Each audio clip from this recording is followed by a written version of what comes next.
Bonjour à tous et bienvenue sur ce nouveau Pitch Day des rencontres digitales IREF sur le thème des services aux entreprises. Je suis Elsa et nous sommes ravis d'accueillir aujourd'hui Georges Druon, le cofondateur du Centre national du coaching.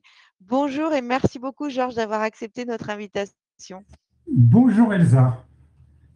Alors Georges, est-ce que vous pouvez nous parler du Centre national du coaching? Qu'est-ce que c'est que ce centre? Eh bien, c'est un réseau de partenaires qui a été créé mi-2016 par 5 coachs d'affaires qui se sont dit, après avoir déjà vécu une première expérience dans cette activité, pourquoi ne pas créer un réseau qui finalement répondrait aux besoins du plus grand nombre de dirigeants de très petites et petites entreprises qui aujourd'hui sont souvent très seuls, la tête dans le guidon, d'un côté, et de l'autre côté, à des personnes qui veulent se lancer dans le métier du coaching d'affaires ou du coaching et qui auraient les plus grandes difficultés à réussir en restant seuls et qui du coup souhaiteraient rejoindre une communauté qui leur permette de bien démarrer leur activité et d'en vivre.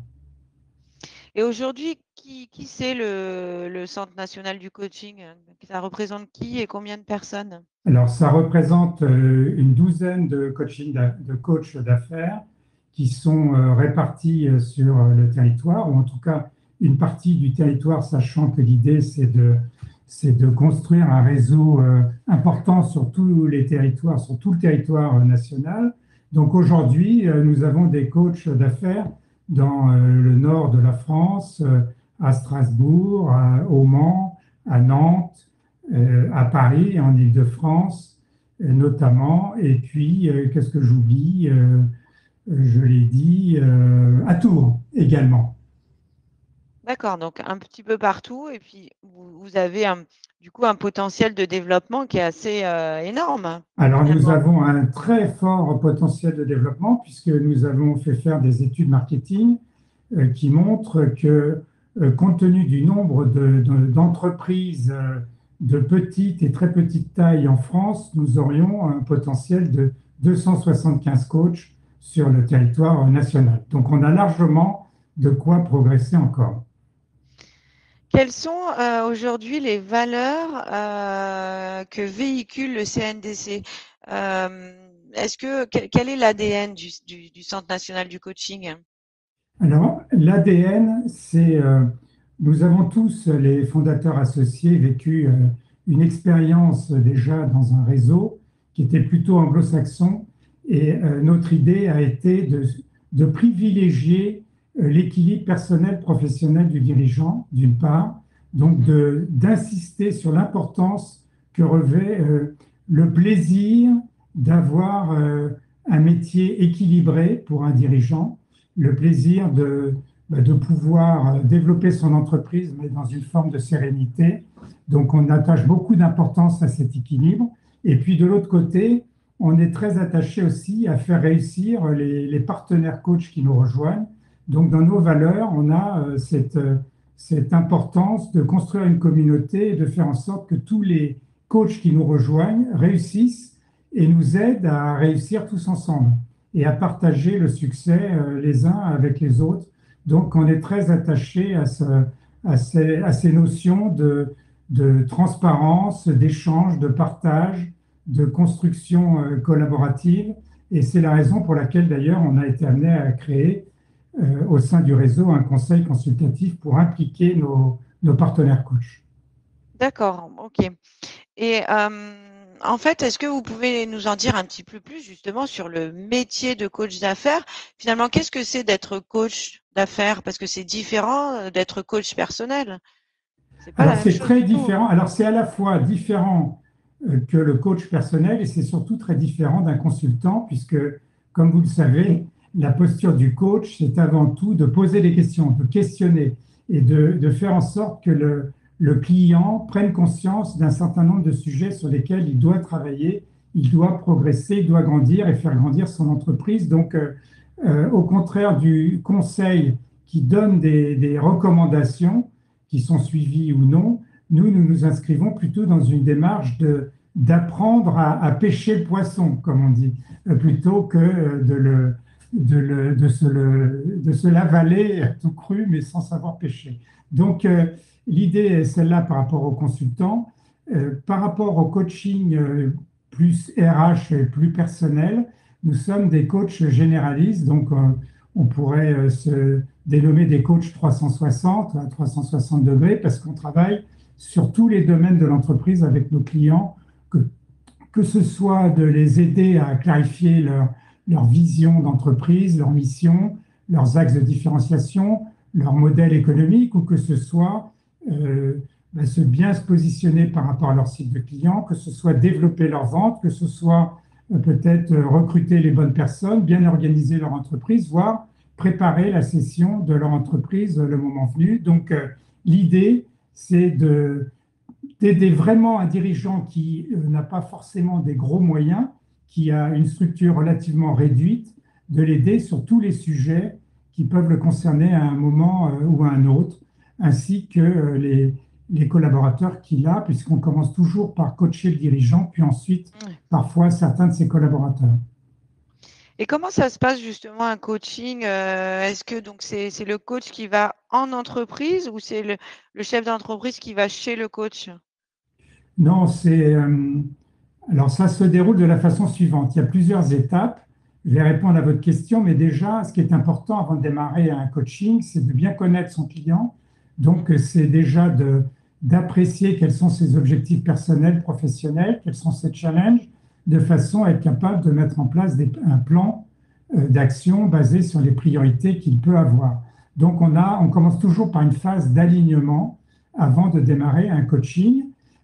Maintenant, le coaching se fait soit à distance, mais en général toujours au moins une fois par mois en physique chez le client, mais ça peut être aussi parfois le client qui se déplace chez nous s'il a envie de nous voir en dehors de son entreprise. Il n'y a pas de règles prédéterminées, sachant que ça fonctionne évidemment et que c'est important pour nous de connaître l'entreprise, donc de nous déplacer en tout cas au démarrage, de se déplacer suffisamment peut-être une fois par mois pour sentir un peu comment les choses évoluent, mais ça peut être aussi bien et très efficace aussi à distance, puisqu'on a des sessions d'une heure en général par semaine ou tous les 15 jours qui se déroulent très très bien aussi par visio notamment. Il arrive aussi qu'un client décide de venir à notre bureau, donc tout est possible. C'est très souple. Et ça dure combien de temps un coaching? Eh bien justement, c'est ce qui fait notre force et l'originalité de notre modèle économique par rapport au coaching personnel, on va dire, donc le coaching plus habituel et qui souvent concerne les cadres, donc ce qu'on appelle l'executive coaching, notamment les entreprises d'une certaine taille. Nous avons des contrats annuels et nous travaillons dans la durée avec nos clients. Donc notre taux de rétention est d'environ 18 mois, mais moi j'ai des clients depuis 10 ans, depuis plus que 10 ans. Donc on a toujours des choses importantes à faire avec nos clients qui ont besoin d'un regard extérieur, et la relation de confiance fait que même si le rythme peut changer, bien souvent on garde nos clients presque pour la vie parce qu'il y a toujours véritablement un intérêt pour le client à échanger avec son coach, à découvrir de nouveaux outils, de nouvelles méthodes de travail, et peut-être aussi élargir le coaching, encore une fois, à ses équipes ou à de nouveaux collaborateurs. Donc, il y a toujours plein de choses à imaginer, et nous avons donc des contrats annuels qui se renouvellent par tacite reconduction et qui peuvent s'arrêter à tout moment parce que la relation de coaching, en réalité, c'est une relation de confiance. Donc, dès lors que ça ne fonctionne plus, il faut pouvoir l'arrêter rapidement. Donc, évidemment que quand un client nous dit « moi, je ne peux plus, je n'ai plus le temps, je ne suis plus disponible ou je n'ai plus de besoin », ça peut s'arrêter en 30 jours sans difficulté. Alors justement, là, on voit sur cette slide, la question est très intéressante. Pourquoi le coaching d'affaires est-il en développement? Là, je reprends votre question, Georges. Ça mérite un petit éclaircissement, je pense. Eh bien oui, parce que, comme je vous disais, il y a beaucoup de dirigeants aujourd'hui qui souffrent à la fois de solitude, d'avoir la tête dans le guidon, qui sont confrontés à des difficultés de plus en plus importante.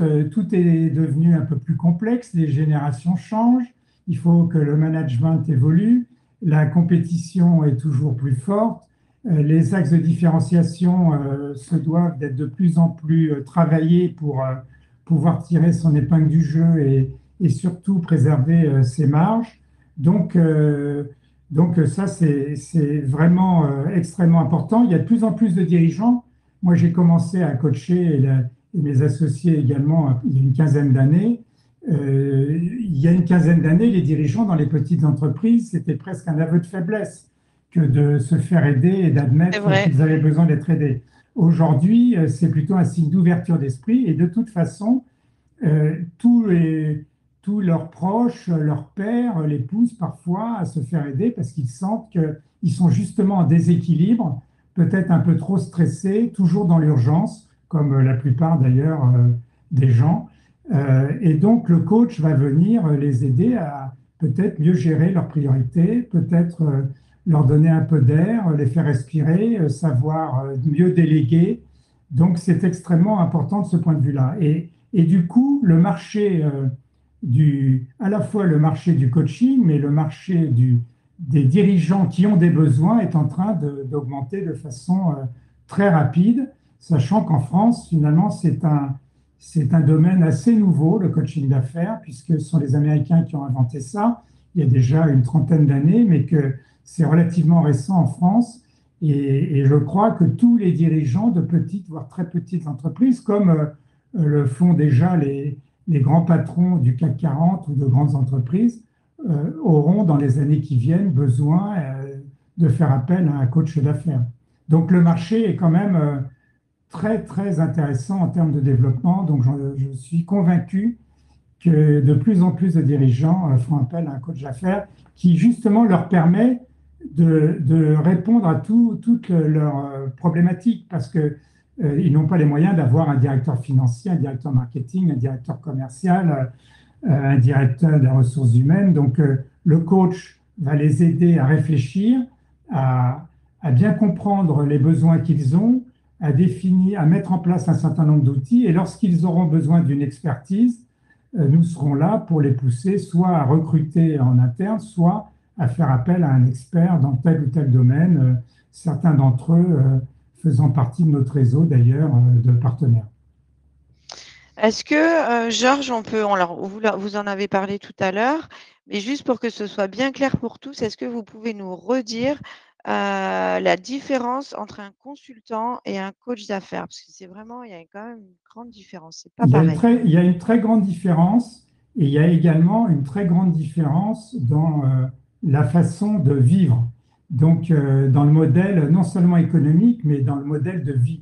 Parce qu'il y a de plus en plus de gens qui veulent se lancer dans des métiers comme le coaching ou le conseil, parce qu'ils veulent quitter des grands groupes, ils veulent être plus autonomes, ils veulent être plus libres.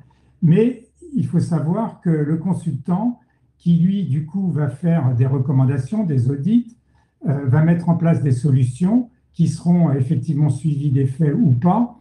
Lui, quand il travaille sur sa mission, il est pleinement engagé dans cette mission. Il ne peut pas en mener en parallèle des dizaines et quelque part, il va être très mobilisé par rapport à cette mission. Donc, il n'est pas loin de faire une mission qu'il aurait faite dans une entreprise précédemment. Quoi qu'il en soit, il est très absorbé, il ne peut pas multiplier les missions en même temps. Le coach, lui, il pose des questions, il questionne, il approfondit et il va faire prendre conscience, comme je le disais tout à l'heure, à son client qu'il doit progresser sur tel ou tel sujet et il va lui amener des outils, de la méthodologie pour qu'il le fasse lui-même et qu'il soit en capacité de le faire lui-même. Donc c'est quand même très fondamentalement différent, ce qui fait que une session de coaching, c'est une heure. Si on a un client qui veut aller très vite et qui a beaucoup de choses à faire, il va nous prendre chaque semaine. Si un client est un peu moins pressé, a un peu moins de sujets à traiter, il va peut-être nous prendre une session tous les 15 jours, mais c'est toujours une heure. Alors, il y a un peu de préparation. Il y a une session en général qui est plus longue dans le mois, mais vous comprenez bien qu'on peut piloter, en tout cas coacher davantage de clients qu'un conseil et qu'on peut s'organiser dans sa vie, dans son agenda, dans son planning de façon beaucoup plus souple, d'autant plus qu'on peut le faire à distance. bien sûr. qu'un conseil qui doit se concentrer et se consacrer à son travail de façon relativement intense jusqu'au moment de son échéance. Donc, c'est très différent.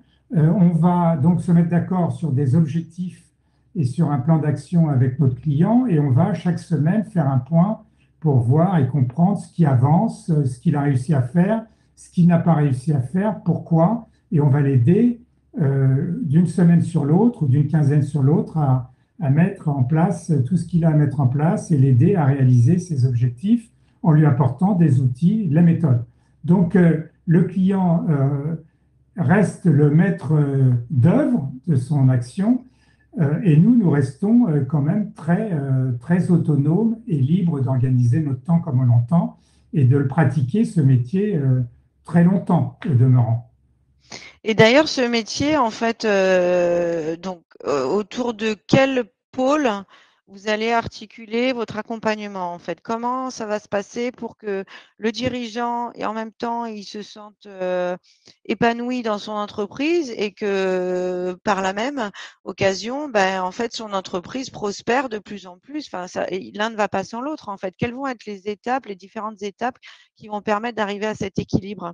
Alors, déjà, nous, on a un objectif qui est vraiment extrêmement central chez nous, c'est de dire qu'un dirigeant qui réussit est le dirigeant qui finalement fait que son entreprise fonctionne sans lui. Oui. Donc on va tout faire déjà pour lui permettre de dégager du temps pour faire les choses les plus importantes pour son entreprise, notamment s'occuper du développement de l'entreprise. Et donc, on va l'aider à passer, parce que dans les petites entreprises, souvent le dirigeant est un expert ou un technicien qui a créé son entreprise parce que justement, il était excellent dans son domaine, mais il n'a pas toujours eu les fondamentaux pour être un très bon chef d'entreprise.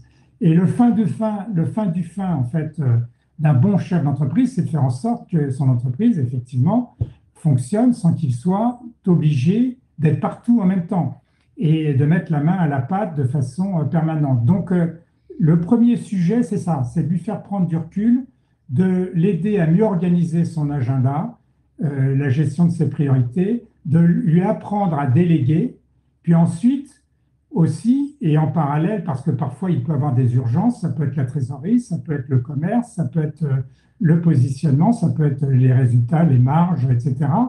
Euh, on va lui apprendre à justement mettre en place les bonnes méthodes de travail sur tous ces aspects avec les bons outils et en le faisant dans l'ordre de priorité qui lui paraît nécessaire. Donc on va rien imposer du tout, mais on va essayer déjà de l'aider à pouvoir dégager du temps pour être coaché, parce que si il ne prend pas le temps d'être coaché et donc de travailler entre deux sessions, c'est comme un prof de golf. Si vous prenez des cours de golf ou de tennis, mais que vous ne travaillez pas entre deux cours, il n'y a aucune chance que vous puissiez faire des progrès. Donc, c'est exactement la même chose dans le coaching. Si on a des objectifs pour la semaine d'après, il faut qu'entre les deux, le dirigeant prenne du temps et dégage 3 à 5 heures pour travailler sur les éléments qu'on a vus ensemble. Si ça n'est pas le cas, c'est compliqué. Et donc, pour y arriver, souvent, on commence par le faire travailler sur la gestion de son temps et sur lui faire prendre conscience qu'il passe un temps infini à faire des choses qu'il ne devrait pas faire et qu'il devrait, par exemple, déléguer. Donc, on commence par ça et ensuite, on met en place progressivement les priorités, les sujets sur lesquels on va travailler. On va, en général, et si on peut le faire dans ce sens-là, le faire peut-être mieux se positionner par rapport à la vision qu'il a de son entreprise à 3, 4, 5 ans, parce qu'il est quand même très important de définir où l'on souhaite aller quand on est un dirigeant, qu'est-ce qu'on veut faire de son entreprise, quelles sont les missions principales qu'on veut mettre en avant dans son entreprise, quelles sont les valeurs de l'entreprise qui paraissent importantes, puisque si on a défini tout ça, ça va simplifier aussi ce qu'on veut communiquer vers l'extérieur à travers un site Internet, mais ça va aussi permettre d'encourager, d'entraîner les équipes. Les équipes aujourd'hui, elles ont toutes besoin de comprendre le sens qu'on donne à l'action, de comprendre pourquoi elles font ce qu'elles font, de comprendre où le dirigeant souhaite entraîner justement son entreprise, et avec quel objectif, quelle destination. Donc si l'on peut démarrer assez vite sur ces perspectives et sur ce travail-là qui n'est pas toujours facile pour un dirigeant parce que ça paraît toujours assez théorique et conceptuel de définir sa vision et pourtant c'est quelque chose d'assez essentiel. Donc si on veut construire une stratégie et définir des objectifs, c'est toujours mieux de savoir pourquoi on le fait et quel est l'horizon Évidemment. et les perspectives qu'on fixe à tout cela. Donc voilà, donc on travaille sur ça, puis après on peut travailler en fonction des urgences aussi, hein, bien sûr. Bien sûr, j'imagine que vous adaptez votre offre. Quelle est la cible d'un coach d'affaires au Centre national du coaching? Eh Quelles sont bien, ces cibles? oui, la cible, c'est plutôt donc les petites et très petites entreprises. La très bonne cible, ce sont les gens entre 1 million et 5 millions d'euros, 1 million et 10 millions, jusqu'à 15 millions d'euros. À part dès lors qu'il y a déjà un début d'équipe, c'est effectivement un peu plus intéressant globalement pour le coaching parce que ça offre des possibilités d'élargissement des missions. Cela dit, on a des clients à 500 000 euros dans des prestations de services notamment et qui gagnent très bien leur vie et qui ont besoin d'être accompagnés également. Donc, en tout cas, on n'a jamais refusé de coacher, d'accompagner un client qui fait 500, 600, 800 000 euros. Mais il est vrai que la bonne cible, elle est entre 1 et 10 millions d'euros. C'est parfait parce que ces entreprises-là ne sont pas très structurées encore. Donc, justement, le dirigeant est seul et a vraiment besoin d'être accompagné, D'accord. d'être aidé. Alors, vous Euh, avez vu sur la slide précédente, parce que je n'ai peut-être pas répondu suffisamment précisément, que là, je vous ai parlé de la destination, mais qu'on met en place, on l'aide à mettre en place. Donc, j'ai parlé de clarifier son projet d'entreprise, mais je n'ai pas parlé de piloter son activité, parce qu'évidemment, mettre en place des outils de pilotage, bien optimiser ses finances, réussir en équipe, marketer son offre, développer ses ventes, organiser tout ça, c'est justement les domaines sur lesquels nous travaillons. d'accord. Euh, Quel est le profil idéal, s'il y en a un, des coachs? Quelles sont Alors, les qualités ou les compétences qu'il doit impérativement Alors, avoir pour être un bon coach? il y a 3 ou 4 qualités essentielles. Je dirais que la première des qualités, alors déjà, il faut avoir une expérience de la vie en entreprise, c'est évident. On va difficilement prendre un jeune qui démarre dans sa vie professionnelle. Donc, il faut avoir vécu une vie en entreprise, idéalement de manager. Mais au-delà de ça, au niveau des qualités, et donc connaître un peu les aspects transverses d'une entreprise. Mais au-delà des profils qui sont tous différents d'ailleurs dans les coachs qui nous ont rejoints, ce qui est très important, c'est d'avoir le goût de l'entrepreneuriat, première Ok, chose.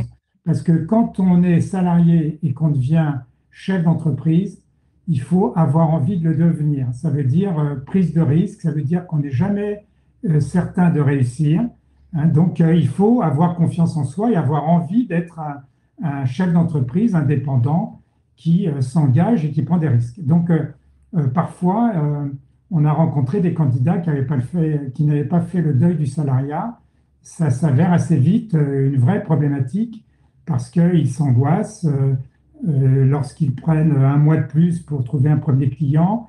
Ils commencent à se dire, est-ce que je vais y arriver? Est-ce qu'il ne vaudrait mieux pas que je retourne en tant que salarié? C'est le genre de choses qui n'est surtout pas à recommander. Donc, il faut vraiment avoir fait la part des choses et se dire, oui, je veux devenir entrepreneur et prendre quelques risques pour me lancer, sachant que les risques à prendre pour rejoindre notre communauté, notre réseau, ne sont pas immenses, d'autant plus que la plupart des gens qui nous rejoignent ont encore quelques pôles emploi, enfin quelques indemnités la plupart du temps. Donc ça, c'est le première qualité indispensable. La deuxième, mais qui est presque aussi importante, je dirais même presque plus importante, c'est qu'il faut avoir la passion d'aider les autres. Si vous faites du coaching parce que c'est à la mode et parce que c'est un des métiers qui est en pointe, ça ne marchera pas.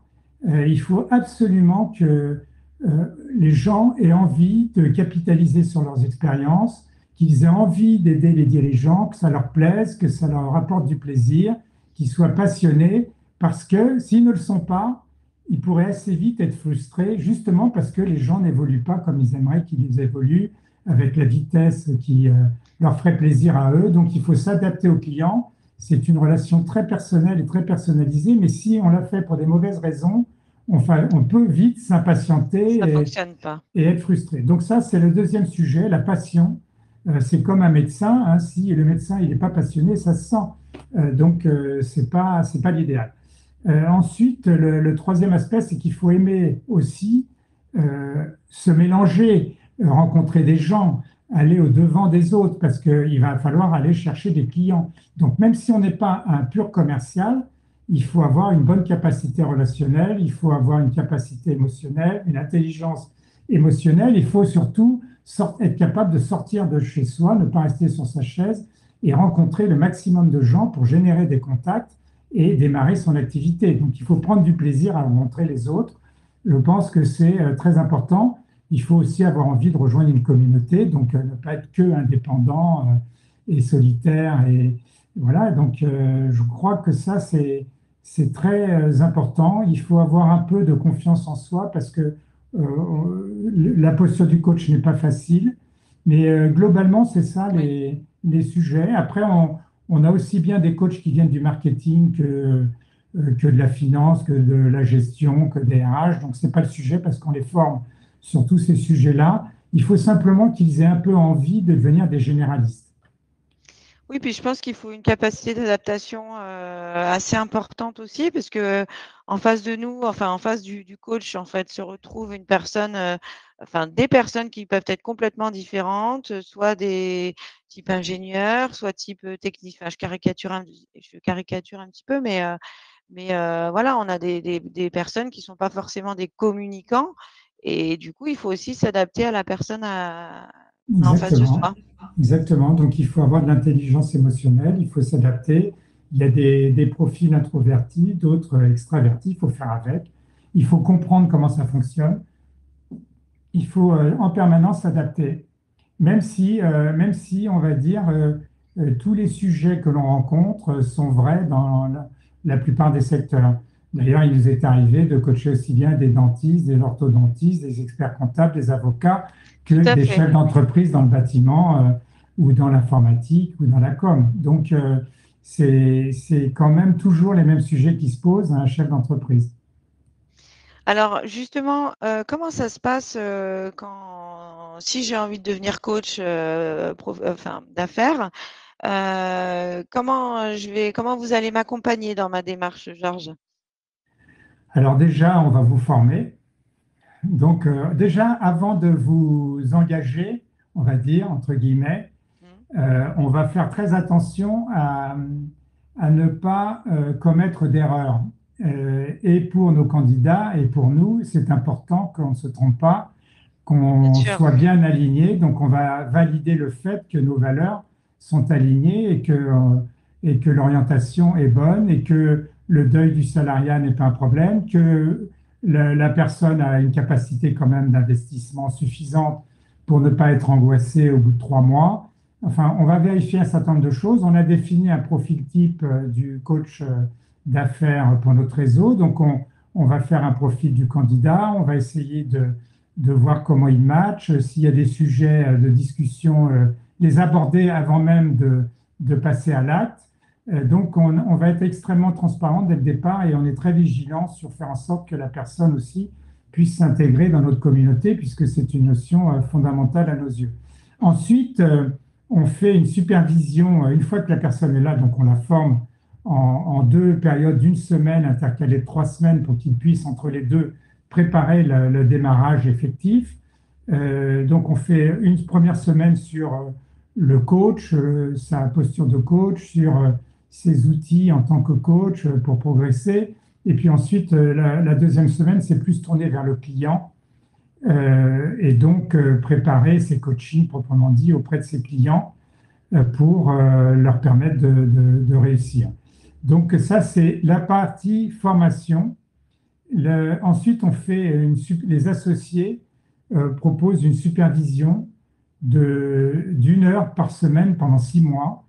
Et il nous arrive même de prolonger cette période si on estime que c'est important de continuer à accompagner, aider le nouveau coach à réussir. Et dans la réussite, il y a vraiment un sujet qui est fondamental et qui est très important, c'est de réussir à générer ses premiers clients. Parce que quand on démarre ce métier, c'est un nouveau métier la plupart du temps.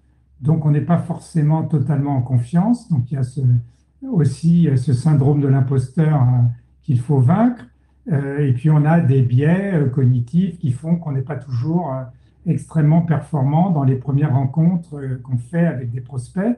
Donc, tout le travail de démarrage de la supervision, ça va être d'augmenter la qualité et la transformation, le taux de transformation des premières séances qu'on appelle découvertes avec des prospects. Ça, c'est très fondamental parce que quand vous en avez fait un, vous pouvez en faire deux, et puis vous prenez confiance. Et puis quand vous avez un, deux, trois clients, ils vous apportent des recommandations, donc ça facilite les choses. Donc, c'est extrêmement important de bien lancer et d'accompagner le temps qu'il faut nos nouveaux coachs partenaires à faire leur premier rendez-vous et à signer leur premier contrat. C'est vraiment le nerf de la guerre. Alors bien évidemment, pour faire cela, il faut avoir des contacts, il faut avoir des rencontres, il faut avoir des rendez-vous. Et donc, il faut soit faire appel à du télémarketing, soit faire du recrutement soi-même. Donc, on va soit faire plein d'autres choses sur les réseaux sociaux, soit faire des petits déjeuners, des ateliers. Donc, on va les aider aussi pendant la supervision à mieux maîtriser, s'approprier les outils et mieux maîtriser l'ensemble de ces tactiques pour générer des contacts, bien évidemment. Et puis Et après, et après voilà on ce que a, j'allais vous demander. pour Après, animer, qu'est-ce qui et se pour passe? animer, on fait chaque semaine des webinaires avec l'ensemble de nos coachs partenaires, tous les lundis matins, 1 heure pour mettre en avant un thème, donner la parole à l'un ou l'autre par rapport à un succès, un échec, voire un sujet qu'il aurait aimé ou qu'il souhaiterait présenter ou travailler. On revient sur des vrais sujets de formation également, et donc ça fait maintenant 5 ans qu'on enregistre des webinaires qui sont extrêmement utiles pour tous les coachs d'affaires qui nous rejoignent.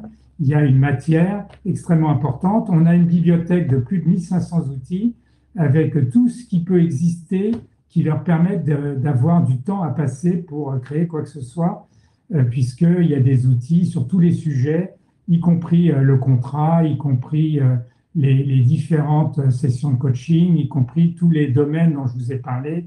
Il y a des outils partout. Donc, ça fait gagner un temps fou pour les gens qui veulent se lancer dans le métier, parce que s'ils devaient les faire eux-mêmes et réinventer les choses, ça Eh leur oui. demanderait beaucoup de temps. Et puis après, on a des séminaires, on a 4 séminaires par an, dont 2 de 2 jours, dont un en région, qui nous permettent de faire des points tous ensemble, d'apporter du contenu aussi, du nouveau contenu, de faire appel à des prestataires extérieurs qui viennent faire une présentation. On fait beaucoup de partage et d'échanges entre coachs sur ce qui fonctionne, sur ce qui pourrait se mettre en place comme nouveaux outils, nouveaux ateliers. Donc, les séminaires sont très riches. On en a un qui, d'ailleurs, nous permet de faire venir les conjoints, conjointes de nos coachs pour que la communauté aussi vive et s'agrandisse quelque part en famille. Donc on fait vraiment, et puis on a deux autres séminaires d'une journée qui sont toujours à Paris pour faire des points sur l'avancement, à la fois de la tête de réseau et à la fois du conseil consultatif, qui est extrêmement important, et puis qui permettent aussi d'apporter des éclairages sur tel ou tel sujet de progrès à nos coachs. Alors rapidement, Georges, est-ce qu'on peut parler juste de quelques éléments financiers, des données chiffrées? Est-ce que vous pouvez nous dire combien ça coûte de rejoindre le réseau du Centre Bien national du sûr. coaching? Alors, on a donc des droits d'entrée qui font, d'abord la durée du contrat est de 5 ans, les droits d'entrée sont de 25 000 euros hors taxe, on a une formation initiale de 10 000 euros hors taxe, et on a ensuite une redevance mensuelle de 1 500 euros hors taxe à partir du 5e mois après le démarrage de la formation. Pourquoi ce délai? Parce qu'on estime que à partir du 4e mois, on va dire qu'à l'issue du 3e mois, en général, on a déjà signé un premier client et que donc le coach a vraiment démarré. Donc, c'est statistiquement assez prudent de faire cela. Ce qu'il faut noter, et ça rejoint les aspects marketing et le conseil consultatif, qu'on n'a pas de redevance variable sur le chiffre d'affaires, ce qu'on avait connu, nous, en tant qu'anciens membres d'un autre réseau, nous les associés. On n'a donc pas de redevance sur le chiffre d'affaires pour ce qui concerne le marketing, puisqu'on estime que c'est à travers le conseil consultatif que les coachs peuvent ensemble décider de mener des opérations marketing commerciales qui du coup génèrent de la synergie entre eux et qui permettent de faire des opérations marketing beaucoup plus importantes, au-delà des opérations qu'ils décident de faire eux à titre personnel, ce qui nous paraît beaucoup plus sain. Donc voilà les conditions financières, sachant qu'effectivement, on fait à peu près entre 60 et 90 000 euros de chiffre d'affaires la première année, Ok. entre 100, 120, 140 après, selon les coachs, à partir de deuxième et troisième année. Très bien, Georges. Est-ce que, non, je vais vous laisser le mot de la fin d'ailleurs. Ce sera quoi le mot de la fin, Georges? Là, le mot de la fin, c'est qu'aujourd'hui, on attend que plein de candidats viennent nous rejoindre au sein de la communauté parce qu'on sera beaucoup plus fort encore en étant plus nombreux. Comme je l'ai dit, on a un potentiel énorme de développement. On n'est pas très développé dans le sud de la France, donc on aimerait bien que certains nous rejoignent et on est désireux et on serait très heureux d'accueillir évidemment le plus grand nombre de coachs qui veulent participer à une aventure, grandir avec nous et nous aider aussi à grandir d'ailleurs. Donc, on est convaincu que c'est par la taille de notre communauté qu'on va imprimer véritablement cette aide importante à tous les dirigeants de petites et moyennes entreprises en France. Eh bien, écoutez, Georges, je vous remercie beaucoup pour tous ces éléments qui ont été, j'en suis sûre, très instructifs pour les futurs franchisés et les candidats à la franchise. N'hésitez surtout pas à vous rendre sur le stand du Centre national du coaching pour retrouver toutes ces informations et bien d'autres encore, ou prendre directement contact avec Georges Druon et son équipe du Centre national du coaching, qui, pourquoi pas, vous pourrez partager, avec lesquels vous pourrez partager une aventure nouvelle avec le Centre national du coaching. Merci beaucoup, Georges, en tout cas. Merci Elsa.